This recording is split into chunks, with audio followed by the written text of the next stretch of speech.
What is up, you guys? Welcome back to my channel. If you're new, my name is Lex and thank you so much for clicking on today's video. Today I'm going to be sharing with you guys my updated top winter Middle Eastern perfume recommendations. I have added some new ones to my collection since the last time I filmed this video. Honestly, I don't know if I've ever done a winter edition. I know I've done a few for fall and summer. I will have my full Middle Eastern playlist linked for you guys if you want to check that out. If you guys are interested in seeing which Middle Eastern fragrances I recommend for these chilly, frigid temperatures, then let's go ahead and jump right into it. The first recommendation I have here, you guys, is one that I have absolutely fallen in love with. It is heavily compared to Tom Ford's Vanilla Sex, which I have yet to smell, okay, but I feel like I really don't need to at this point, nor do I need to spend the money, but this is Lattafa's Sayer, you guys, and this fragrance is so freaking beautiful. This is for my almond lovers, my vanilla lovers, especially if you love a unisex, super sexy fragrance that you could absolutely share with your partner. I definitely get a very prominent, sweet, soft sway. And then there's some woody nuances in here. It opens up with a super creamy almond, and there's some cinnamon in here. So in a way, it also reminds me a bit of Lattafa's Camera, and they share that very similar sweet cinnamon, almost boozy type of vanilla. But this, with the addition of the almond and the added woody facets, this is so intoxicating, you guys. And the sillage on this is great. The longevity on this is great. I absolutely love this fragrance, and this screams going out. This screams you're going to a jazz club or you're going somewhere where you really want to make a bold statement. This is that type of scent, and this is not for my shy girlies, okay? If you don't want attention, this is not the scent for you. But if you are looking for a showstopper, this is 100% one you need to check out. Next one on my list, this one is strictly feminine, okay? This is not one I would consider to be unisex. At the end of the day, all fragrance is unisex, but this one definitely leans heavier in the feminine category. If you saw the Middle Eastern fragrance haul, I first picked this fragrance up, I was not 100% a lover of this, but thankfully, as it has sat in my collection, it has gotten so much better, and I absolutely love it. This is Lattafa's Her Confession, and this is said to be inspired by Blanche Bette, which I have not actually smelled that fragrance before, but this is a cinnamon, tuberose, jasmine. There is some incense in here. And when it completely dries down, there is vanilla, tonka, and musk, which are one of my favorite combinations just in perfumery in general. This reminds me in a way of Commodities Milk Expressive because it has that same very rich tonka and musk vanilla dry down, but this has the addition of those very feminine florals. So you have that bubblegummy tuberose, that very distinct tuberose. So if you are not a white floral lover, you probably will not like this. And then you kind of get the jasmine in the background. It's not like a super dirty or earthy jasmine. It is very sexy, and it is kind of heady. So if you don't like those scents like Mugler's Alien or Rouge Malachite and things like that, you probably won't like this. But I feel like this kind of has this milky, spiced aspect to it mixed with those florals, and it is just a beautiful feminine scent. This is definitely date night. This is 100% giving me a bold lip, slick back tight bun, like how my hair is now, a really skin tight dress. You got the girls pushed up. Like, this is another showstopper, but in a very sexy, feminine, mysterious, alluring type of way. If that sounds like something you would like, girl, you definitely need to check out Her Confession. On the same side of the spectrum, y'all, I have one that is honestly very similar to Her Confession, but this is Lattafa's Fakar Rose, very heavy on those white floral dominant fragrance. And this one is inspired by Givenchy's La Nardi, which I can 100% say they smell almost identical to my nose. So if you don't want to splurge on La Nardi, you can 100% pick this up because this has great performance longevity. Another one that if you overspray, this is going to last you ages. And it smells so good. This is a scent that I feel like Rihanna would wear. In comparison to Her Confession, this does not have that same spicy, milky aspect to it, to where Her Confession leans a little bit more gourmand to my nose. If you have smelled Givenchy's La Nardi, it is a very unique, sexy floral. Like, it smells like a boss, a CEO, a black widow, like that type of scent. It is a mysterious woman, a sexy woman. So again, very similar to Her Confession, but I feel like that one leans a little bit more in the gourmand territory. And with that cinnamon and that kind of milky aspect to it, it leans a little bit more in the gourmand territory. But this one is definitely a true white floral with that very heady tuberose. And I just love this, y'all. This is just so sexy. I absolutely love this. So if you love scents like Giorgio Armani's My Way and you want something a little bit more bold and intriguing and unique, this is definitely one you should check out. I feel like we're just doing all the florals at this point, but I promise I have some more gourmands in here towards the end. But this is a nice mixture of the two. This is another inspired by fragrance. At this point, most of these Middle Eastern fragrances are all inspired by something, but listen, girl, we're trying to save money this year, okay? So this is Lattafa's Kima, and this is inspired by Carolina Herrera's Good Girl, which either you love or you hate that scent, y'all. And I honestly have not worn Good Girl in so long, nor any of the flankers, that I almost forgot how good of a fragrance that was, especially in the cold, chilly air. This is another super sexy feminine floral, but this opens up with almond and coffee. So you're getting this creamy, powdery, rich, almost lactonic opening. Then you get these beautiful, warm white florals that come in. So you have some jasmine. Again, you have tuberose, but this dries down to the sexiest vanilla sandalwood with some cinnamon. So this is like Carolina Herrera's Good Girl, amped up a little bit on that cocoa powder. So it almost has a bit of a chocolate note to it. And this just smells so good. This is another one that is highly complimented, and Good Girl is honestly one of the most complimented fragrances by men in the women's perfume world. So this one, I was not surprised when I was getting compliments left and right, because this is, again, super sexy and alluring, and this just screams wintertime floral to me, and is a perfect balance between floral and gourmand, just like her Confession. But this one is definitely more of a creamy almond, coffee, cacao fragrance. So oh, it just smells so good, y'all. It smells rich. It smells alluring. It smells intriguing. I know I'm saying so many of the same words about so many of these, but these are things that I look for when I'm looking for a winter fragrance. And if you really want something that is not just straight up foodie, but you want something that has an edge of elegance and sexiness to it, that is really going to make you smell like you are wearing a perfume, these are the ones you need to check out. The next one is one that I actually talked about in my fall recommendations list, but listen, some of these are so good they got to get carried into the winter, girl. But this is Lattafa's Ladas, and this is inspired by Miss Sarah's Roses Vanille, which is one of my signature scents. I have finished a few bottles of that fragrance. I can 100% say this is a dupe that is better than the original to me.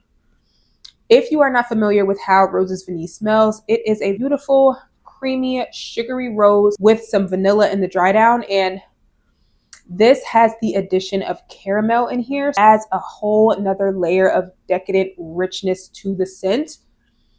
Oh, this is one that is so good, y'all. Again, this is one of those scents that could very much be every day, but also be a signature scent, a date night scent, going out, whatever special occasion.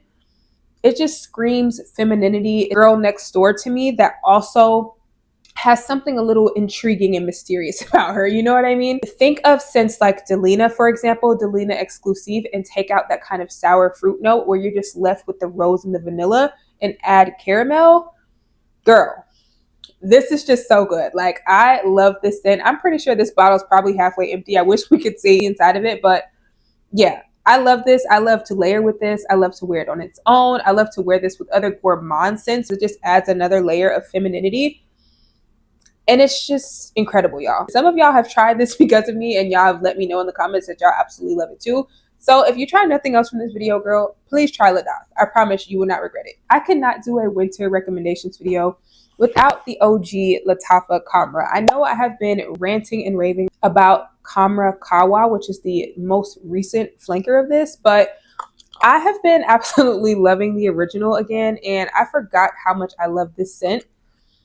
Y'all, this is such a decadent, luxurious, expensive smelling cinnamon dessert. There are so many gourmand elements in here. There are some dates, praline, cinnamon, nutmeg. Like, it just has so many different sweet spices. It smells like some type of exquisite dessert from Dubai. Like, I don't know. It is so good, y'all. And this is another one that is going to ring in those compliments. You are going to have people wanting to give you a hug, wanting to get all up in your neck. Like, this is truly a delicious fragrance, you guys. It fully dries down. You have some beautiful resins that come in, some amber, vanillas that really just tie this together, that make this truly smell like a fragrance and not just a straight up food like dessert. This has always been heavily compared to Kilian's Angel Share, but I have always said that this is inspired by that scent, but it's not a dupe. I have never been the biggest Angel Share fan. I feel like it is a little too masculine leaning on me. And while this is a unisex scent, I personally feel like this is definitely a scent that a woman or a man could wear and smell absolutely amazing. So this is one that I like to layer with my more feminine scents to add those kind of rich elements to it. And this just screams wintertime fragrance, y'all. Like, it absolutely smells so cozy and makes you want to bundle up all of those different spicy sweet notes that you want to smell in your winter fragrance. This next one, y'all, I had to grab my iPad so I can go through the notes with you guys because I was so close to writing this off. When I first hauled this and reviewed this, I liked it, but it was not a strong love. I have worn this a few times and this has already gotten so much better to where I had to include it in this video.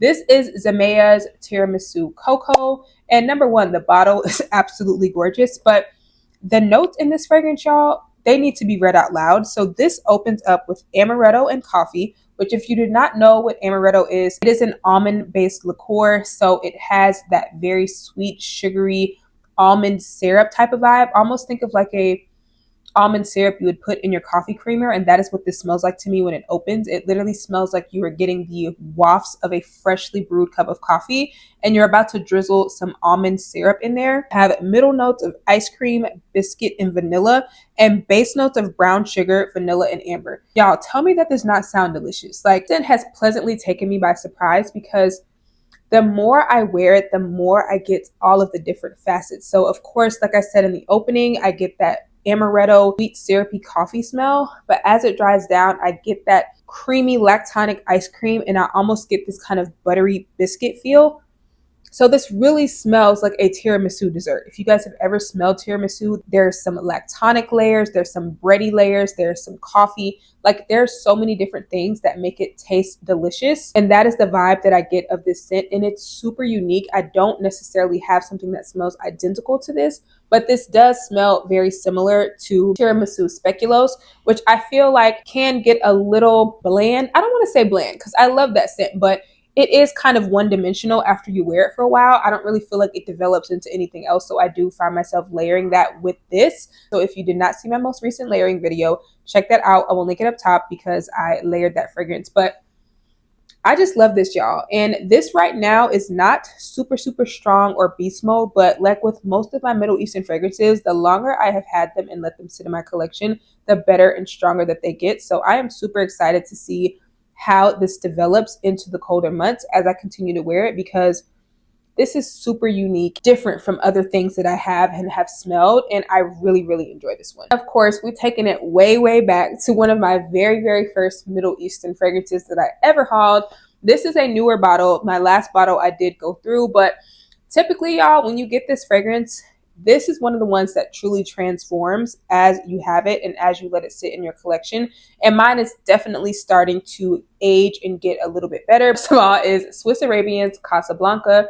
And this fragrance is, for me, once it's in its fullest, richest capacity, a true caramel apple scent with a woody vanilla dry down, and it is so good, y'all. Another one that is guaranteed to get you some compliments. When you first get it, you are going to get a very strong apple and grape in the opening. It's almost going to smell a little bit like an aftershave, and do not let that make you give up on the scent, you guys, because this is one that you really do have to let sit. You have to spray it out a few times, put it back in the closet, girl, let it sit for a little while, because the magic happens once you spray it and let it sit. That is when the scent truly starts to bring out those super rich caramelly facets, the vanilla, the woody factors.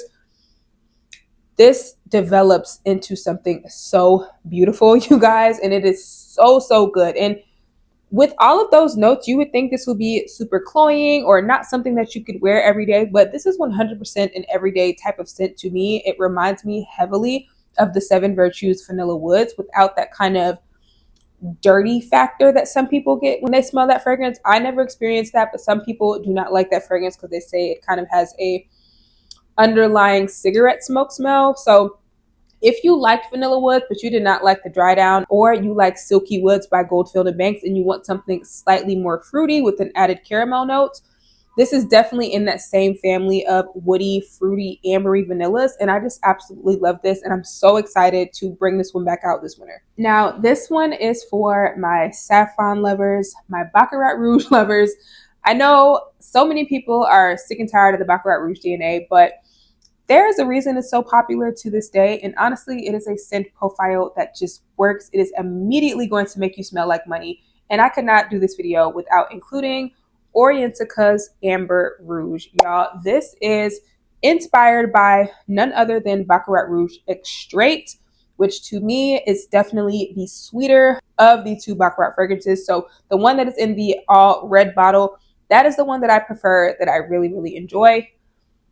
Oh, yo, y'all, my reaction every time I smell this, it is nothing short of just surprise every single time, because even though it is a DNA I'm so used to, the way that this scent smells, it is unlike anything else. It is unlike Ariana Grande's Cloud. It is unlike Bath and Body Works in the Stars. Like, the saffron in here, it is spicy, it is sweet, it has such a unique cotton candy like sponge sugar like vibe. It almost smells like caramelized cotton candy. I have no idea how that type of scent DNA is captured, but when you mix that with the woody dry down of this, there's also something a little bit slightly green and spicy in here. The jasmine and that very sexy skin like musk ambergris note. This is truly a work of art fragrance, you guys, and please do not ever feel like that fragrance is out of your league. If you do not want to spend the $500, girl, not only is it beast mode, it is long lasting and truly one of the best ones out there. This is probably the best one I personally have smelled, and I will forever repurchase this and absolutely love this. And I've actually had this bottle for a little while, so mine is even stronger than when I first got it. And this bottle itself is absolutely gorgeous, y'all. Like, yeah, this one is hands down an amazing scent. Now, this last one, right? I talked about this one in my fall recommendations video as well. And I actually decluttered this scent, y'all. But when I went to finally declutter this, I could not part ways with this scent. I told you guys that I had to declutter this one because while I love the scent, it gave me a migraine every time I wore it. But I found a way to make this work for me. I basically have to spray this on the lower half of my body so that it's not directly being inhaled. But this scent, y'all, this screams wintertime, and I absolutely love it. And again, another one that is inspired by Niche. This one is inspired by Niche Anais Ani, which is a very spicy, woody vanilla. This opens up so strong, y'all. Like, that spice literally knocks you out. It's a very spicy, woody opening. And then as this dries down, you get this really sweet, creamy nutmeg, and it dries down with a very woody, sweet cashmere, a little bit of, I want to say it's benzoin or amber. It's something of the scent. It is one of those really, really sticky, resinous, warm, syrupy, sweet scents. And to me, y'all, when this fully dries down, even though it has such a strong, spicy, woody kick, and this is 100% unisex, I cannot tell you guys how many times that I have worn this, and hours later, people are telling me that I smell like cookies or lemon cookies or something like that. There is some type of sweet candy citrus note in here, and something gourmand that is not listed, to where when this fully dries down, it almost gives me a spicier, woodier version of Dolce & Gabbana's Devotion. So if you like that scent and you want something that is considered more winter appropriate or a little bit stronger and sexier, that's more of a date night vibe, you definitely need to check this one out, because I absolutely love this one and I literally could not bring myself to declutter it, and I found a way to wear it, girl. So I will be keeping this one in my collection. All right, you guys, that is it for my winter Middle Eastern perfume recommendations. I hope you guys enjoyed it. If you guys have tried any of these, of course, let me know in the comments below, and let me know if there's some other ones that I need to try. I know there's so many new ones coming out, girl, but I am trying my best to be a little bit more strict on my buys this year and really just use the things that I have and enjoy the things that I have. That is it for today, you guys, and I will see you guys in my next video. Bye.